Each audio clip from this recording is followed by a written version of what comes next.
Hey, What It Was Like listeners. Did you know that every week we release a whole other episode just for subscribers? Not just that, but subscribers get ad-free episodes and access to the whole back catalogue.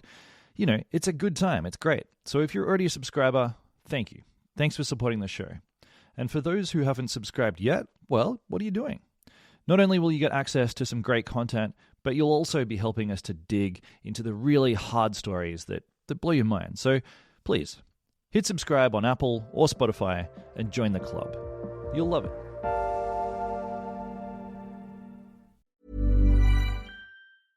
This holiday, Verizon is giving you incredible gifts and savings you'll enjoy all year. When you switch, you'll get 4 new iPhone 17 Pros. No trade-in needed. That's right. Get 4 lines for just $25 a line and the amazing iPhone 17 Pro for everyone. Save big this holiday. Visit Verizon today. $20 monthly promo credits applied to account over 35 months with a new line on unlimited welcome. In times of congestion, unlimited 5G and 4G LTE may be temporarily slower than other traffic. Domestic data roaming at 2G speeds. Additional terms apply for phone offer. See Verizon.com for details. Hey, Ryan Reynolds here for Mint Mobile. You know, one of the perks about having 4 kids that you know about is actually getting a direct line to the big man up north.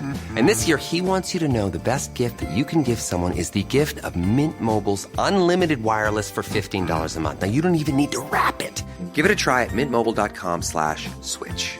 Upfront payment of $45 for 3-month plan equivalent to $15 per month required. New customer offer for first 3 months only. Speed slow after 35 gigabytes if network's busy. Taxes and fees extra. See mintmobile.com.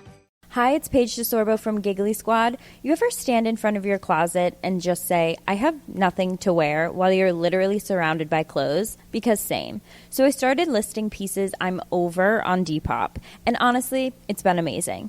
You can sell what you're done with, and someone out there will love it. And the best part about it is there's no seller fee. So the money you make actually stays in your pocket, which feels very chic. It's also insanely easy. I listed something while watching TV, and it sold before the episode even ended. So download the Depop app and list your first item today, because your old outfit could be someone else's new favorite. Depop, where taste recognizes taste. Payment processing fees, boosting fees still apply. For more info, visit Depop.com. Super real.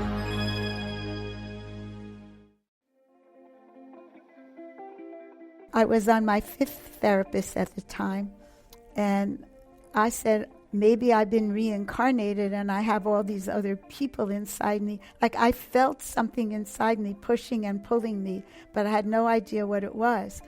So that weekend, I just happened to be looking for a video to rent, and I went to the VCR store. I just happened to see Sybil, and it looked interesting. It was the story of a woman who had 16 personalities. After I watched it, I realized it was very dramatic for me, that I realized, oh my God, this is what's wrong with me. This is what I am. And at first I was horrified. Hey, I'm Julian Morgans, and you're listening to What It Was Like, the show that asks people who have lived through big, dramatic events what it was like.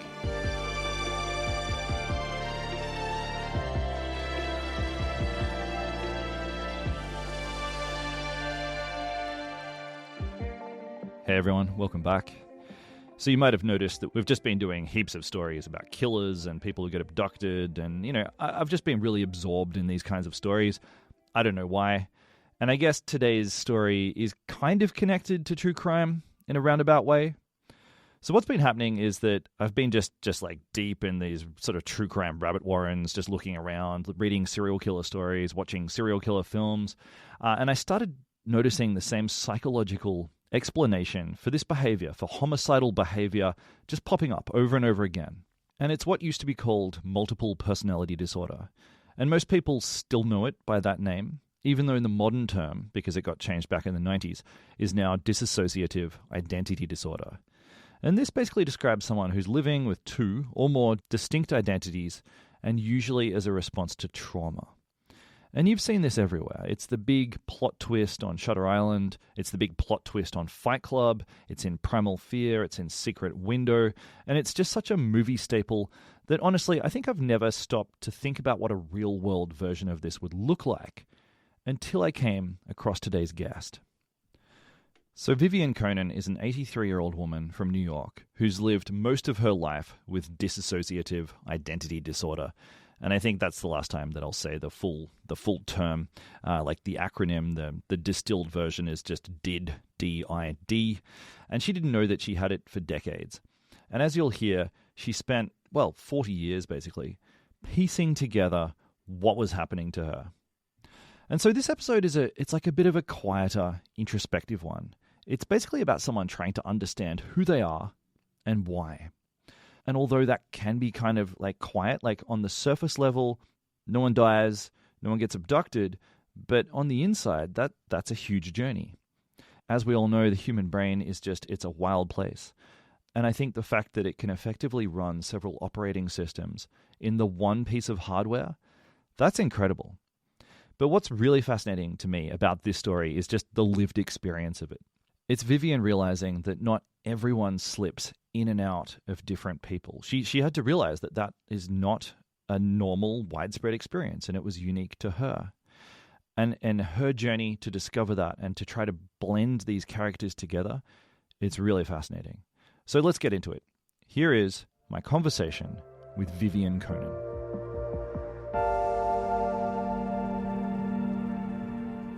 Hey, Vivian. Welcome to the show. Thank you. Thank you for having me.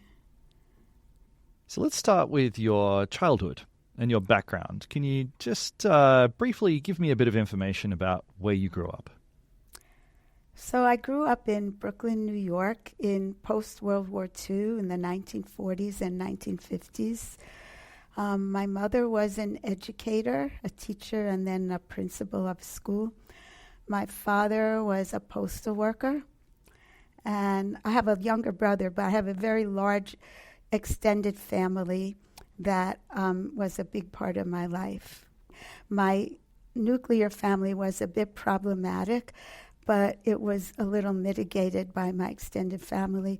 My father was very, very controlling. His parents died when he was in his teens, and he had to drop out of school to support his younger siblings. And so he was very concerned that if he and my mother die, my brother and I should be able to support ourselves. So he wanted to make sure that I would survive in the world. When I was 8 years old, he taught me typing and stenography. So he was very autocratic. So he could be very strict physically as well as yelling. And my mother was more easygoing in terms of structuring how we learned, but she was very unhappy in her marriage and could blow hot and cold. Okay. And how did that shape you? How would you describe yourself as a child?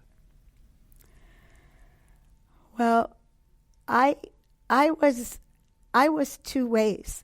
Outside of the house, I was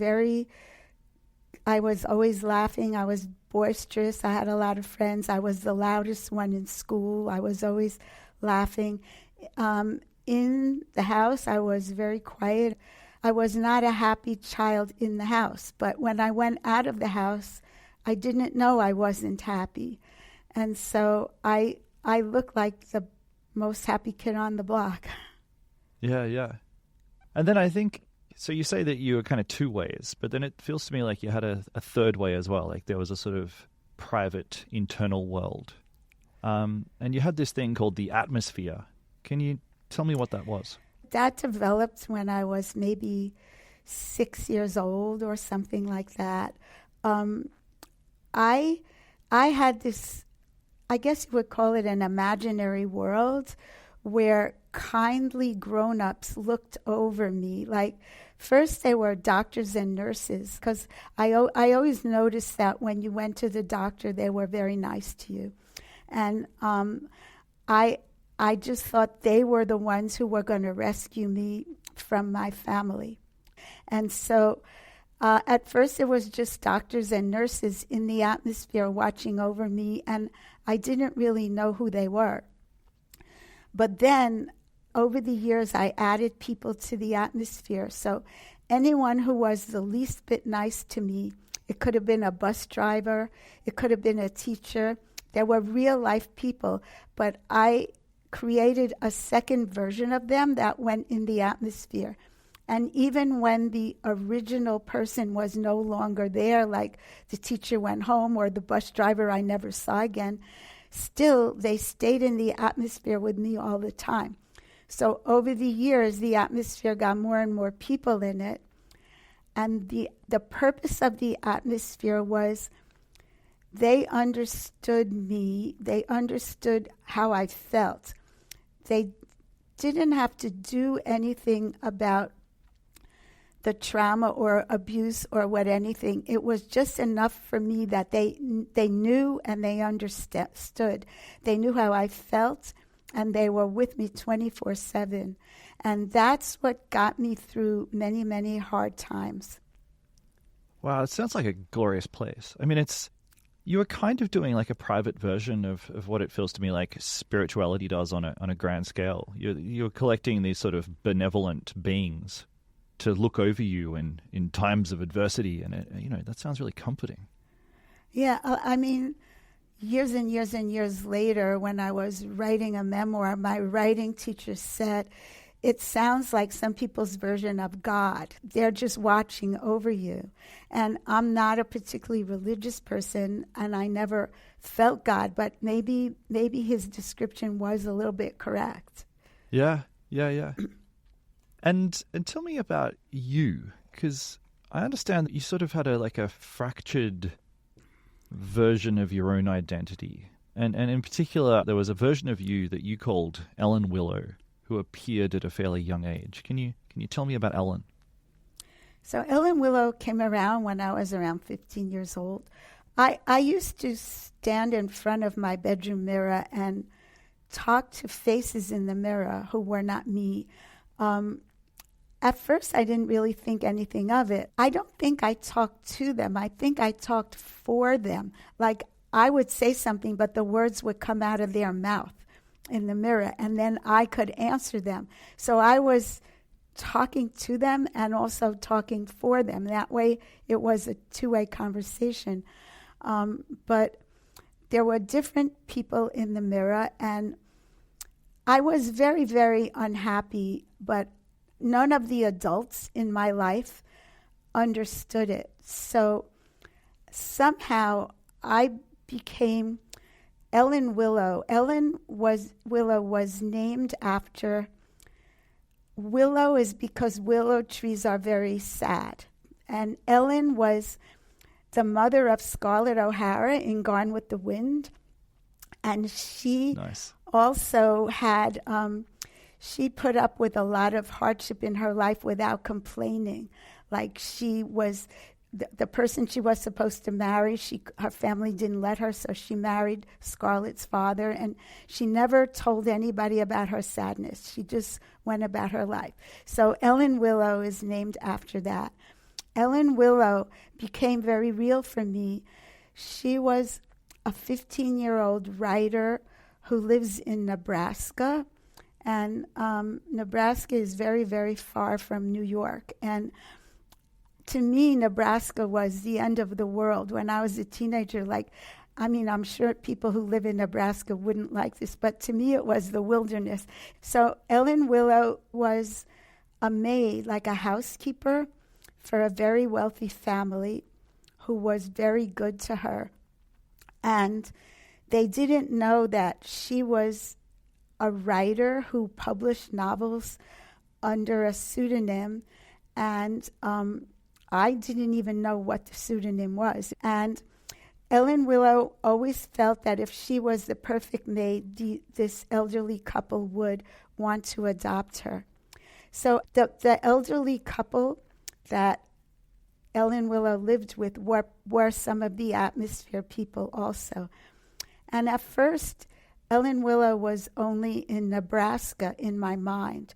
But little by little, Ellen Willow came to take over my life while I was in Brooklyn.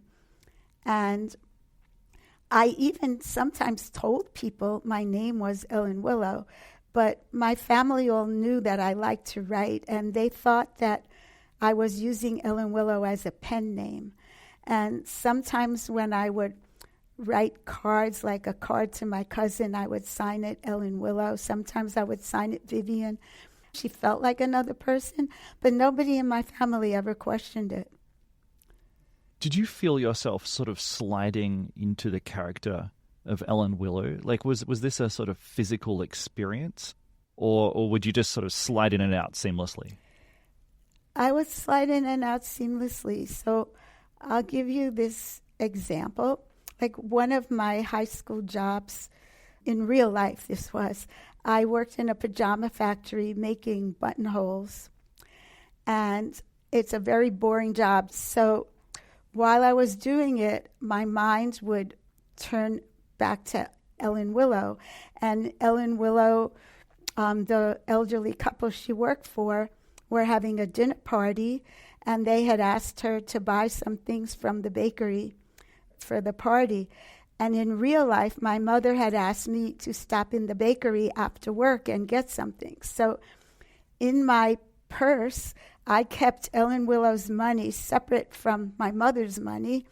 I bought the stuff from my mother, but in my mind, I was buying the pastries for the Nebraska dinner party. And when I was walking home, I was seeing not the regular houses in Brooklyn. I was seeing these different kind of houses that were in Nebraska. But as soon as I walked up the steps and gave my mother the bread, I gave her change from the right part of my pocketbook. I don't know if that answers your question. No, that's very evocative. The Ellen Willow thing sounds like this entirely immersive world where it's just sort of like you've got these two worlds, these two lives superimposed over each other, and one sort of fades in and out of focus, and the other one comes to the foreground. And it sounds confusing. It's actually not confusing, because Ellen Willow was a very, very competent 15-year-old, and nothing bothered her. And if I was not such a happy 15-year-old, when she took over my body, I did not feel bad. I felt totally in control. So she was a relief for me. But she felt very real to me. Okay. But Ellen wasn't alone. You had a few other, I guess they're alters, aren't they? That's the sort of the terminology to describe these characters? The terminology could be alter personality, but I like to call them parts. The condition was renamed from multiple personality disorder to dissociative identity disorder, partly to emphasize that they're not really separate personalities. There's one person who's dissociating parts of themselves into different aspects, so I like to call them parts.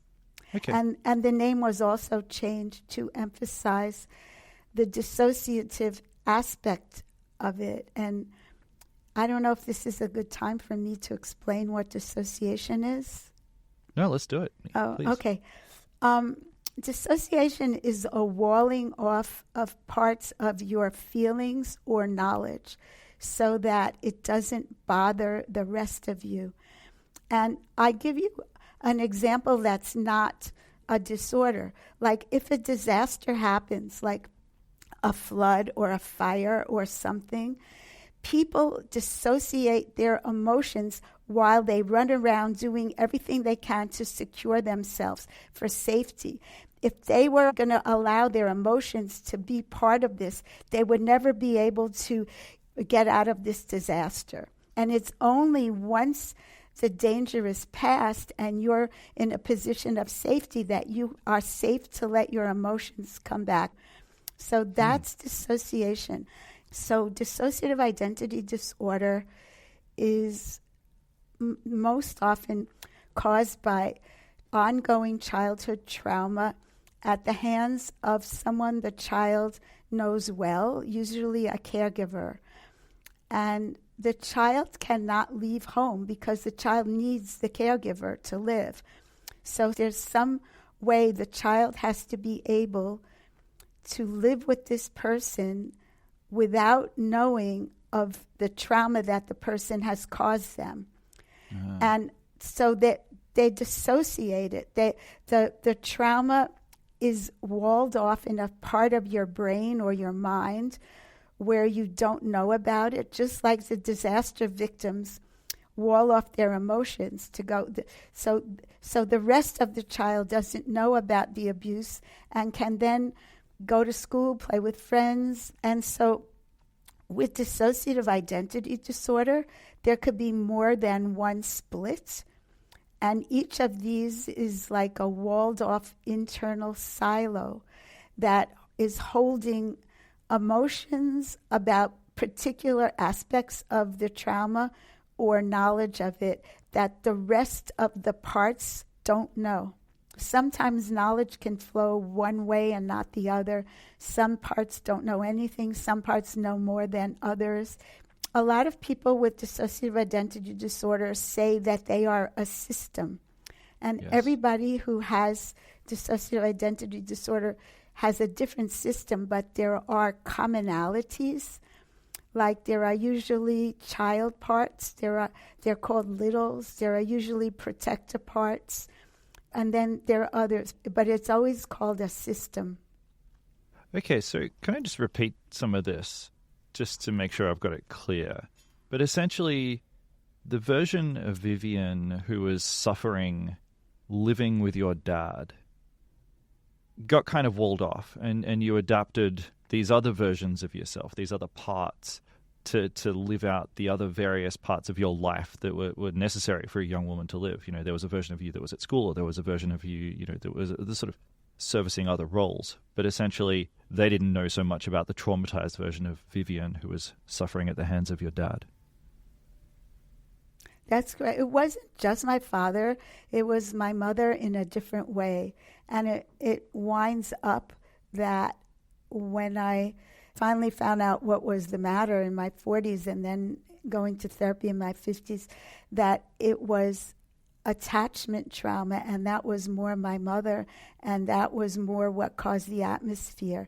But yes, there are different parts that are dealing with that. And some of my parts were to deal with my mother, and some were to deal with my father.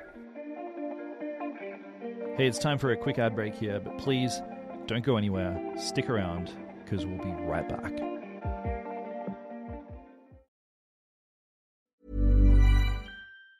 Why does every recipe I try need 18 ingredients, including a jar of something paste I'll never use again, but will sit in my fridge for 9 months? I just want dinner in the oven, fast. That's why I love Blue Apron's new one-pan assemble and bake meals. They send you fresh ingredients that are already chopped. All you do is put it all together and bake. That's it.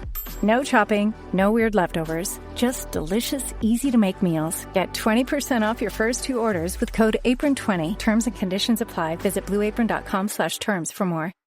This holiday season, millions of families will pack their bags, load up the car, and head off for a family vacation. But not every trip is going to be somewhere fun. The American Red Cross responds to about 7,000 emergencies during the holiday season alone, from home fires to natural disasters, providing families a safe place to go when the unthinkable happens. But they can't do it without your support. Please donate at redcross.org. Hey, Ryan Reynolds here for Mint Mobile. You know, one of the perks about having 4 kids that you know about is actually getting a direct line to the big man up north.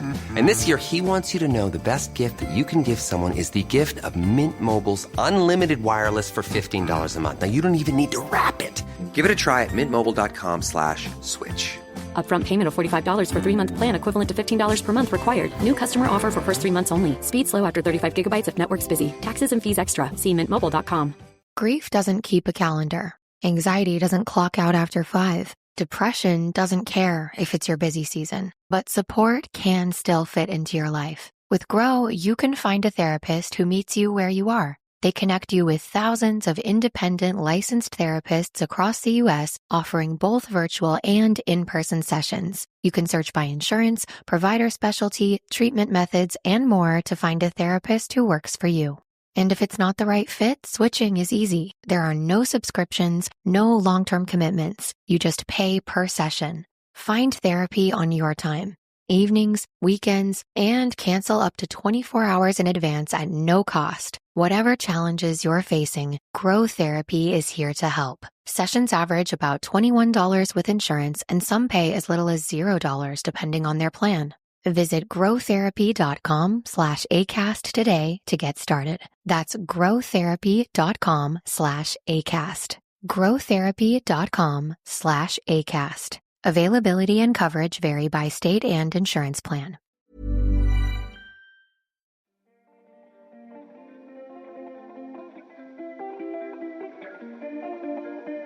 Okay, so at the moment, I mean, like this atmosphere thing that you're describing, it sounds really positive. Well, I could imagine a couple of ways where I'd find that really useful in my own life. And you know, Ellen sounds like quite a nice person as well. So I'm wondering if there were parts of you that you found destructive at an early age. And specifically, I'm thinking you had a part of you that you called Lisa. Is that right? So Lisa was around 17 years old, and Lisa would hold all the pain for us. It's emotional pain that I'm talking about. She would get suicidal, and she would also get crazy. So if Lisa is holding the pain, when Lisa is out, meaning in control of my body or in front, and I'm not talking currently, I'm talking about a long time ago because I'm not so volatile right now. But when Lisa was out, I could be very suicidal. Lisa was also the most attractive of us. She liked to wear nice clothes and nice earrings, and she would go out with men and sleep with them to get someone to hold. Like the babies and the young kids needed someone to hold them. So Lisa would sleep with people to get someone to hold them. Like, we look the same on the outside, but inside we're feeling either 6 or 17 or whatever. Wow, that is so interesting. That is so interesting to me that in some way your brain correlated flirtiness or sort of social aptitude with these darker parts of your own personality, you know, depression, suicide, that they were sort of bundled together. That's really interesting. I don't know what that says. Well, the dissociation is adaptive when it first starts. So if there's one part of me that's holding all the pain and all the feelings of suicide, there's other parts of me that don't feel suicidal at all.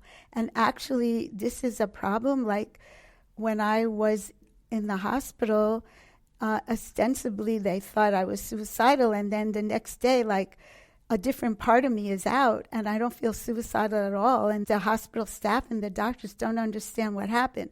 They don't realize I have, at that time, what was called multiple personality disorder, and they don't understand how I could change like that.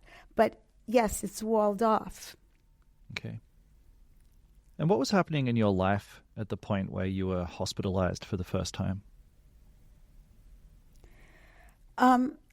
I was seeing a therapist who didn't really understand what was going on.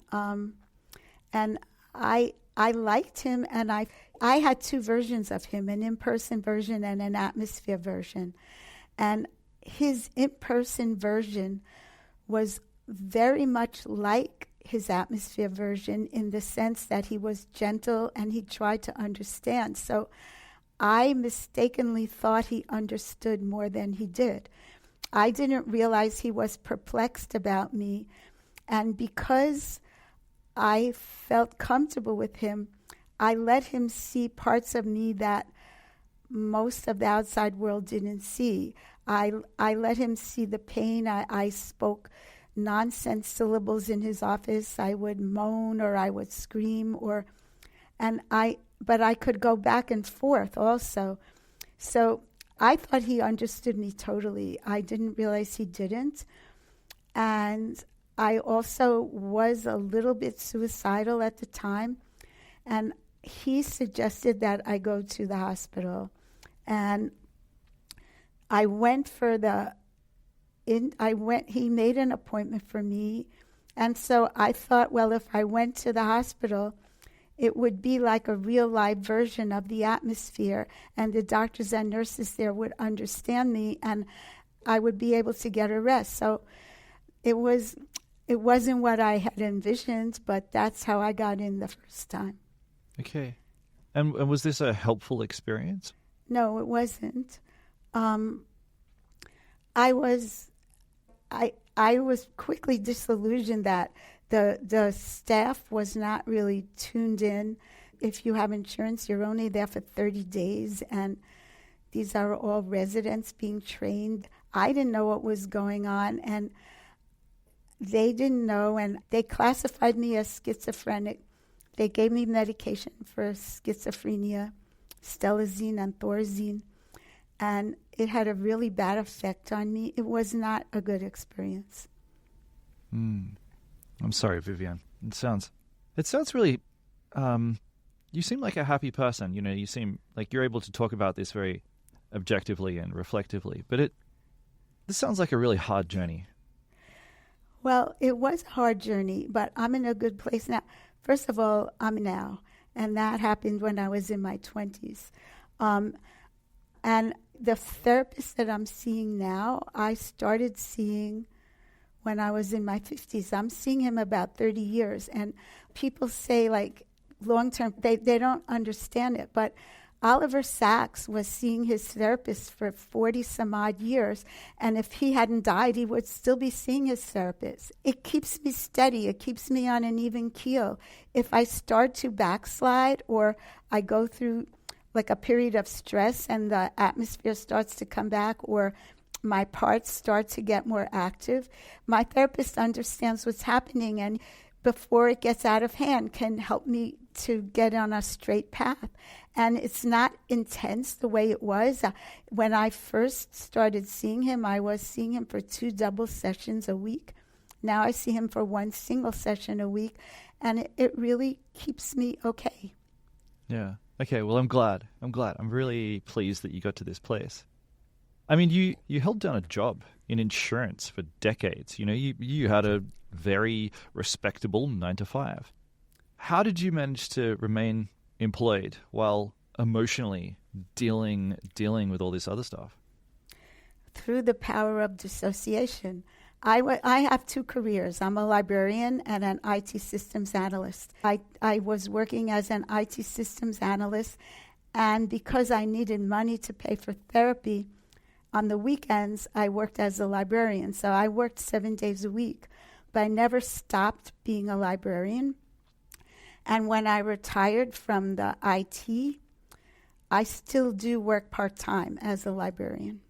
Okay, that makes sense. So I think that part of my father's thing was that having a job is the most important thing in your life. And so for some reason, I was always fine at work. Even during some times when I was in the hospital, they would allow me to go out on pass and go to work. And like, I was never not okay at work. And if at all, sometimes would happen that I would switch during work and something like an inappropriate part of me would come out. I would instantly go to the ladies' room, and I would put myself in a stall and lock the door and just wait there 20 minutes or whatever until I got back an appropriate person. So I was 100% always okay at work. Wow. Okay. You had a system for it. There's one of my parts called Almost Vivian. And Almost Vivian, she's not active now because I'm really okay and I don't need her. But her job, she's like the system administrator. She made sure we got up on time to go to work. She made sure there was food to go in the refrigerator. If she saw we were switching, she would step in and like be the facade and get us to the ladies' room. She was like system control. So that's what Almost Vivian. And I mean, she hasn't been around in a while. I could thank her, but I don't need her now. How many parts did you have? I never counted them. I mean, they're fluid. Some go and some come. I can't really say. I don't know. Sure. And how did you manage personal relationships through this period in your life? How, particularly intimate relationships, how would you hold down a partner? Well, I had a lot of girlfriends. I did not have a lot of boyfriends because part of me always felt like no matter how I looked on the outside, a good part of my life I spent looking at the world from a 6-year-old point of view. And it was really hard. It wasn't until I started to get more blended and I started to let go of the atmosphere that I never married and I never had children. So that could tell you that. When you were a kid, were these things that you wanted?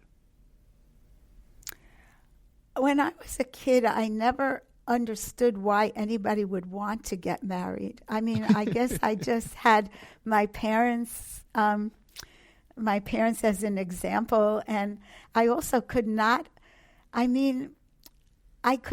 imagine what I would say to somebody sitting across from the dinner table or say with them all the time. I went out on dates, and I had boyfriends every once in a while, but it never lasted.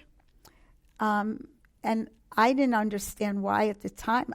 Theoretically, yeah, that's what you do. You grow up and you try to meet someone and get married, but I never really pictured myself doing that.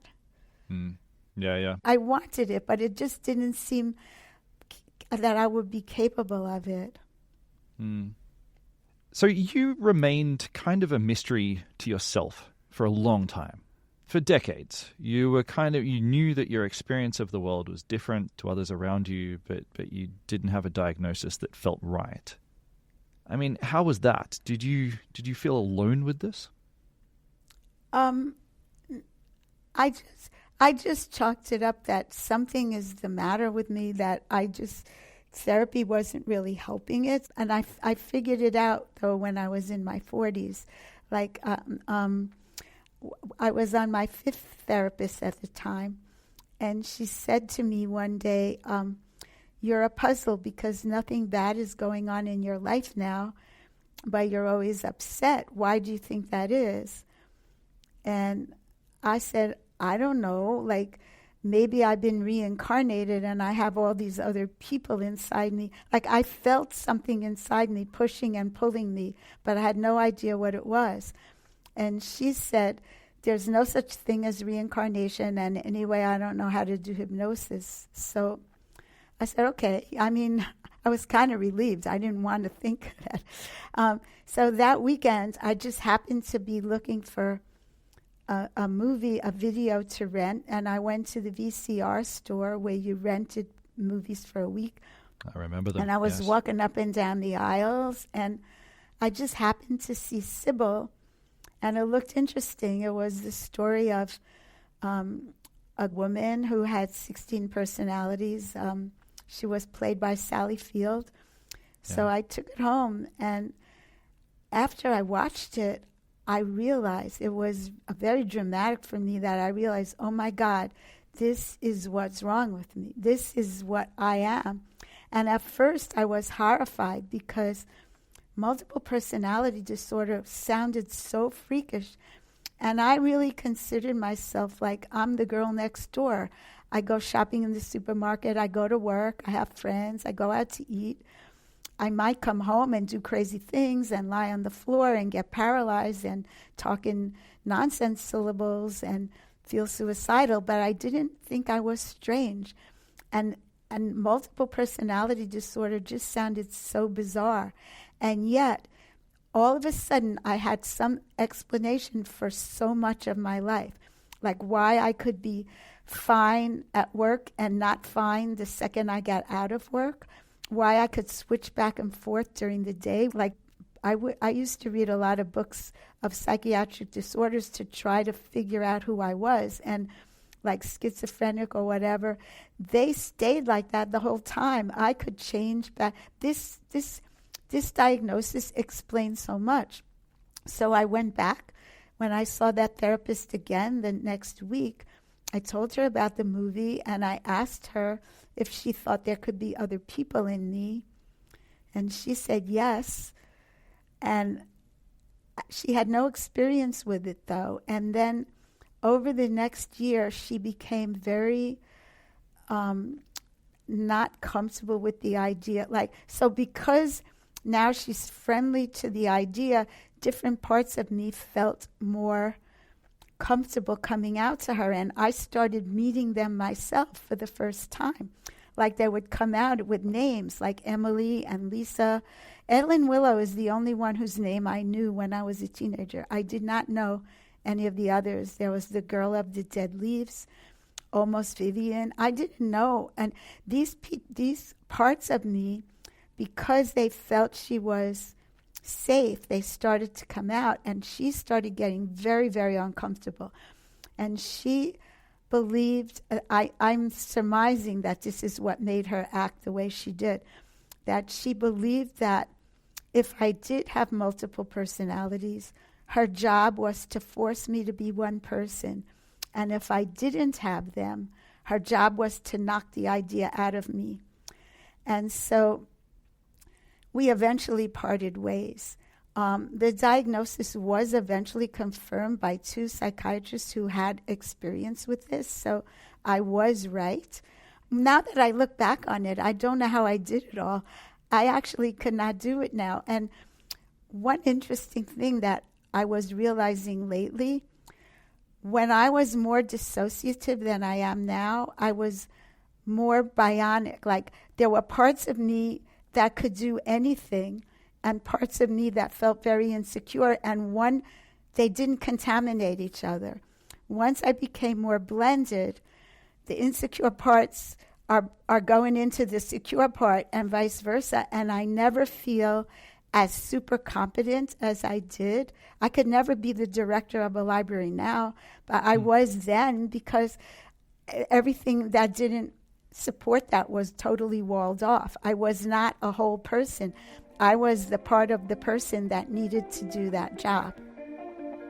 Hey, we're going to pause here for a quick ad break, but stick around because we're going to come right back for more What It Was Like.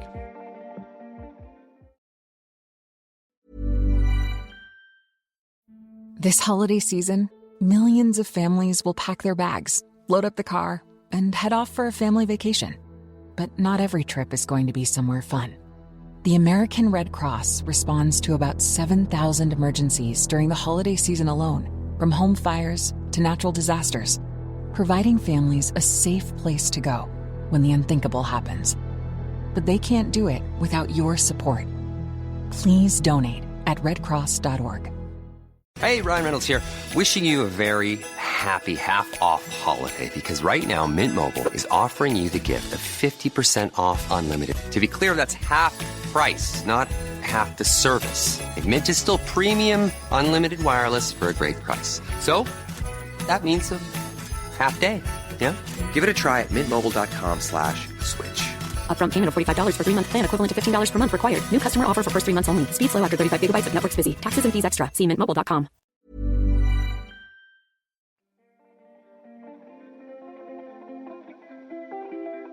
Wow. I mean, in some ways, that sounds like a superpower. You know, to have like a totally confident version of yourself that you can slide into when required. That would be really useful sometimes. Well, dissociation starts out being adaptive. It winds up becoming maladaptive when you're no longer in the abusive situation, but the divisions still remain. And I could just give you like an example of if I was at a party and I was with my chronologically aged peers, but I was not emotionally their age, I would try to camouflage it by serving the coffee or taking away the dirty plates. So I didn't have to spend a lot of time with any one person.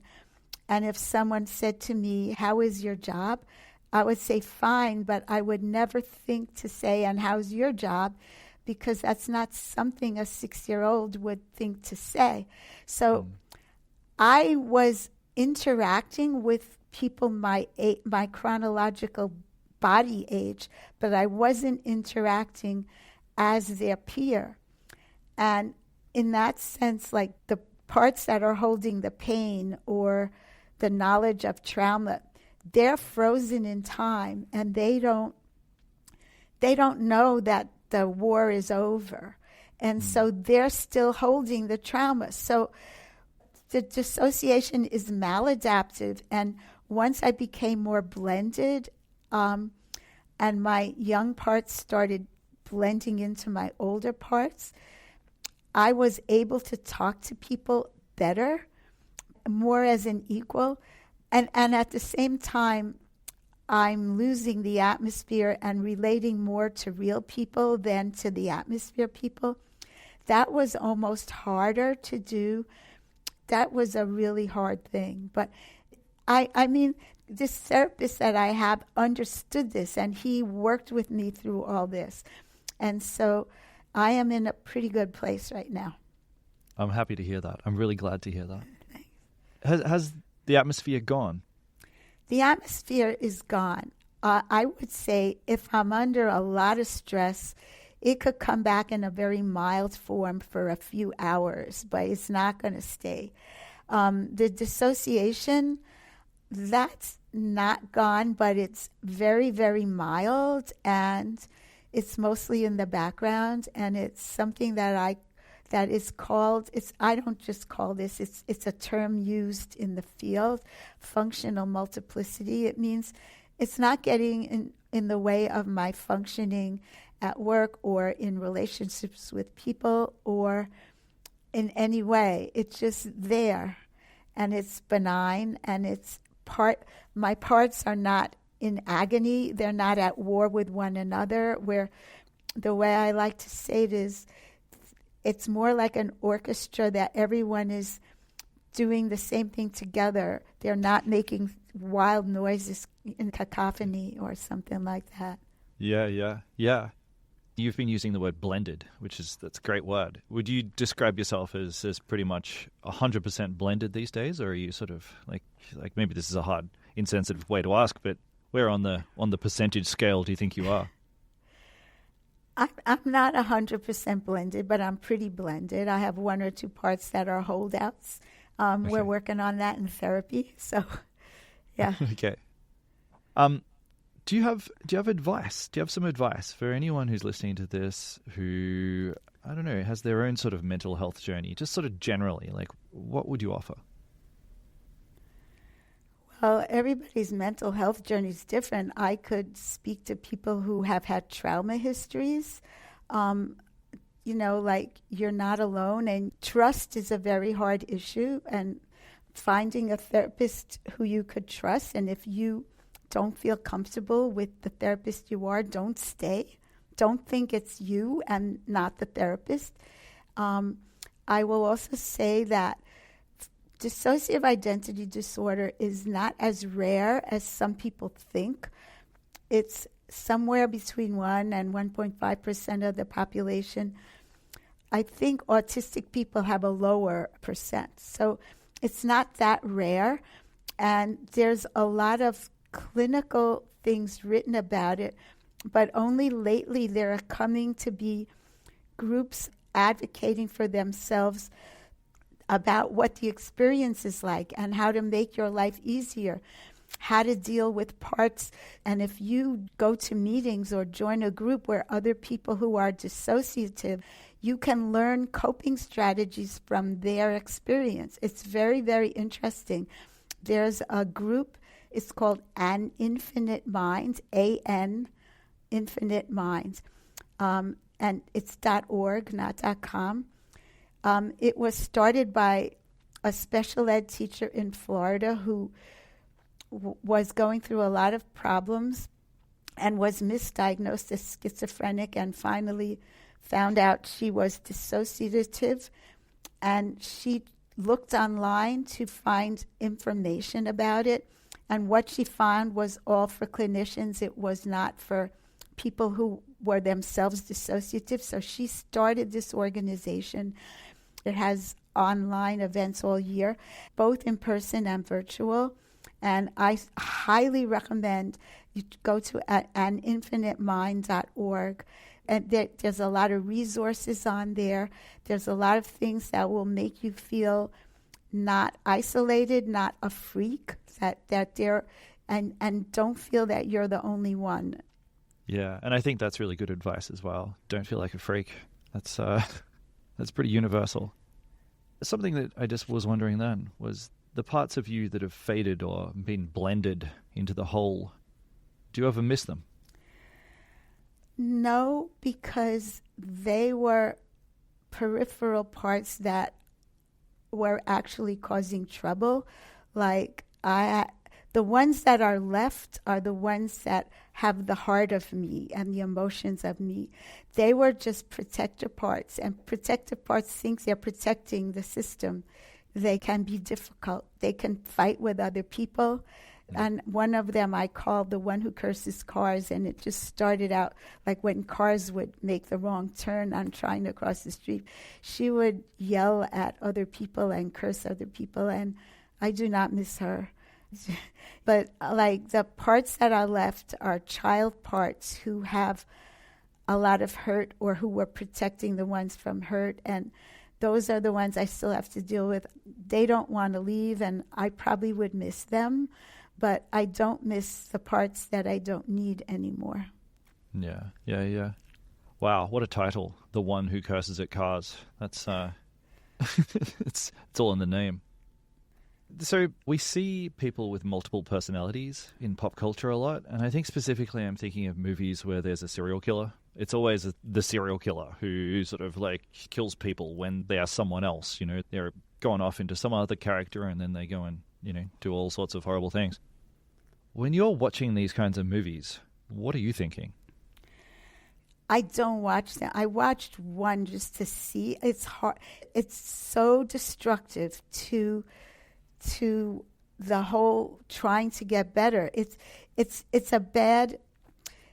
It makes people afraid. It makes therapists sometimes afraid to treat you. Some therapists don't tell other therapists that they treat this. It sensationalizes something. If you had cancer and your disease was sensationalized, people were afraid of you, that would be horrible. It makes you afraid to come out to tell people. I don't go and tell people I have what used to be called multiple personality disorder. Like, for people to be afraid of you when you're really a trauma victim who's suffering is really horrible. Those movies do a very big disservice. Yeah. That's all I could say. No, I can see that. Yeah, I think it's a great analogy. You know, if you were demonizing people who are living with cancer, that's not helpful. You wrote a book a couple of years ago. Could you tell us about that? I did. The book is called Losing the Atmosphere. It actually took me 25 years to write, and I was not the same person at the end of those 25 years than I was in the beginning, and I'm also not the same writer. So it's a better book for having waited. But the book covers my life from birth to age 65, and it's written novelistically. Like, I chose not to write it from the perspective of what I know now, looking back and layering meaning on it. I wanted the reader to experience what I was experiencing as I experienced it. So I'm much more 3D now. I used to be 2D and sometimes only 1D. So I am a more rounded person because I have different aspects in me, where before, that's what I was talking about, being bionic at work. I was not a well-rounded person. I was just super bionic. Well, Vivian, this has been absolutely fascinating. I'm wondering, is there something that you want the audience to take away from this? You know, if there was one piece of wisdom or sort of a learning that you could impart, what would it be? Well, for people who don't dissociate, don't be afraid of people who do. They're just people like you who have been traumatized and are trying to live their life, and they're not going to hurt you. And they also could use some understanding. And for people who do dissociate, you're not alone and you're not crazy. You actually found a very creative way to navigate your life. And, like, just feel proud of yourself. You survived this. And try to find other groups or read books. Don't feel that you're alone. That's great.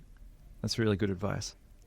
Vivian, thank you so much for sharing your very 3D, fascinating conversation. I've loved it. It's been really nice to meet you. Thank you. I enjoyed talking with you. Hey, thanks for listening today. If you'd like to learn more about Vivian's story, you should read her book. It's a great read. I highly recommend it. It's in a lot of bookstores. It's online, of course. It's on Amazon. It's also just on Spotify. If you have a premium subscription, you can listen to the audiobook on Spotify. And you should also stay tuned for our premium subscriber experience. This week's episode, I am looking at 3 of the most wild stories that are happening right now around the world. That's kind of newsy, but also these are like very what it was like style stories. These are crazy things. These are unusual things, and they're available right now for our subscribers. I'll see you there. What It Was Like is produced by Rachel Tuffrey. This episode was edited by Ellie Dickey, who also does our research. Our cover art is by Rich Akers. Our theme music was produced by Jimmy Saunders. And this whole thing has been a Super Real production.